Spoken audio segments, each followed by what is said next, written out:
Proclamação do Evangelho de Jesus Cristo segundo Mateus. Naquele tempo, os 11 discípulos foram para a Galileia, ao monte que Jesus lhes tinha indicado. Quando viram Jesus, prostraram-se diante dele. Ainda assim, alguns duvidaram.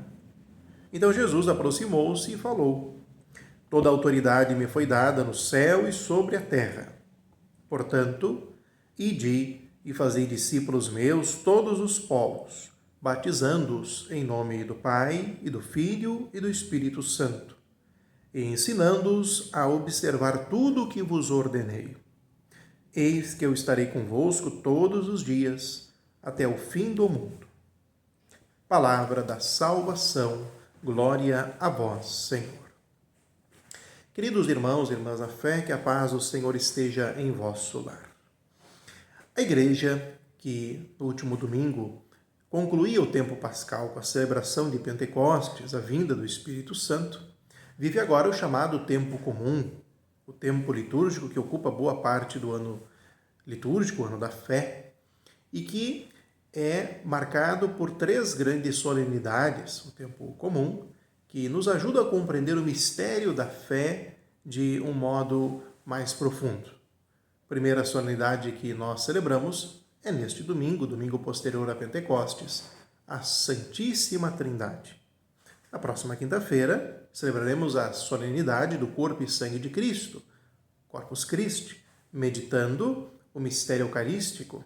E, na outra sexta-feira, nós celebraremos o Sagrado Coração de Jesus, a essência da segunda pessoa da Trindade, Jesus Cristo, o amor testemunhado na cruz em sua ressurreição.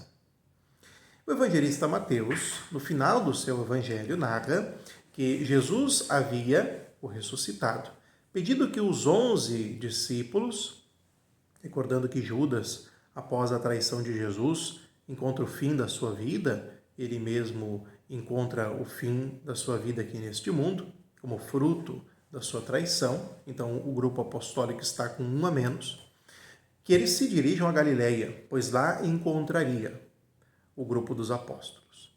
A Galileia é o lugar em que Jesus iniciou a sua missão.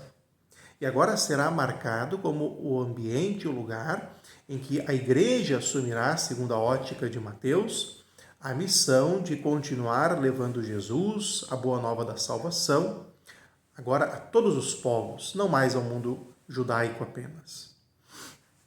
E indo lá, eles encontram Jesus ressuscitado. E diz o evangelista Mateus que, quando viram Jesus ressuscitado, se prostraram, mas alguns ainda duvidaram. Para manifestar de que no seio da igreja, desde o início, a fraqueza da fé sempre foi evidente. Mas mesmo assim estavam lá. É muitas vezes possível que, mesmo em meio à perseverança, hajam dúvidas, mas que essas dúvidas não sejam tamanhas ao ponto de abandonar o caminho e de negar o Senhor.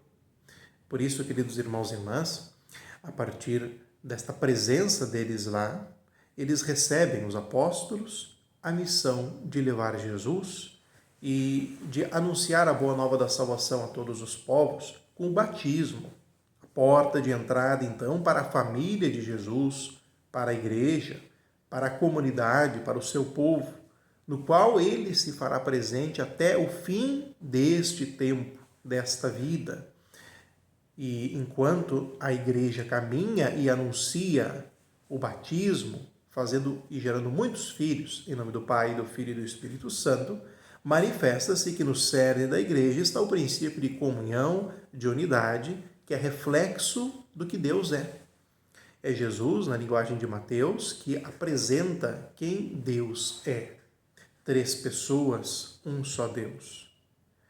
Cada um distinto, sem ser dividido, sem existir divisão, mas comunhão. E podemos ver manifestações do mesmo Deus ao longo da história da salvação. Na linguagem de Agostinho, o amante, o Pai, o amado Filho e o amor em si, o Espírito Santo. O Pai que cria todas as coisas, o Filho que vem para recapitular todas as coisas, para levar à plenitude a obra da criação, a partir do ser humano redimido e o Espírito que conduz, pelo princípio do amor, a humanidade a viver o princípio da unidade e da comunhão, aonde não há conflitos, aonde não há guerra, aonde o bem comum triunfa. E por isso, e desta maneira, queridos irmãos e irmãs, hoje nós somos chamados a recordar o nosso batismo na Santíssima Trindade, a lembrar que cada vez que traçamos o sinal da cruz, estamos não fazendo um gesto qualquer, mas afirmando a fé em um Deus que é amor por excelência e buscando também afirmar para este Deus: eu quero ser um construtor da unidade, da comunhão entre os meus semelhantes, de modo especial na vida da igreja, na tua comunidade. Traçar o sinal da cruz é afirmar a fé e se comprometer com a mesma. Que possamos, queridos irmãos e irmãs, viver a fé cristã genuinamente de verdade, realmente. Não apenas em intenções, em palavras, não apenas buscando ser bom cristão com grandes conhecimentos, com grandes teorias, mas com pequenos gestos, de novo, que apontem para um compromisso com a unidade e a comunhão. Quem busca a unidade e a comunhão é irmão do seu irmão. Quem busca a unidade e a comunhão estende a mão e não dá o tapa.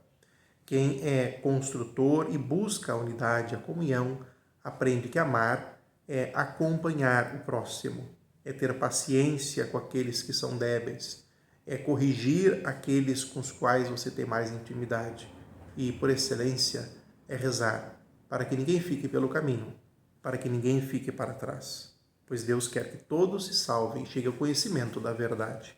E a verdade é esta, é o amor, um amor inaugurado na cruz e hoje que deve ser para nós o vértice da nossa existência, o referencial para o jeito que sou, para o jeito que convivo, para como vejo a vida. Possamos praticar isso em nossas relações e, de modo especial, continuar rezando e auxiliando tantas e tantas famílias prejudicadas por essas catástrofes naturais. Que o Deus Trindade os abençoe, em nome do Pai, do Filho e do Espírito Santo. Amém.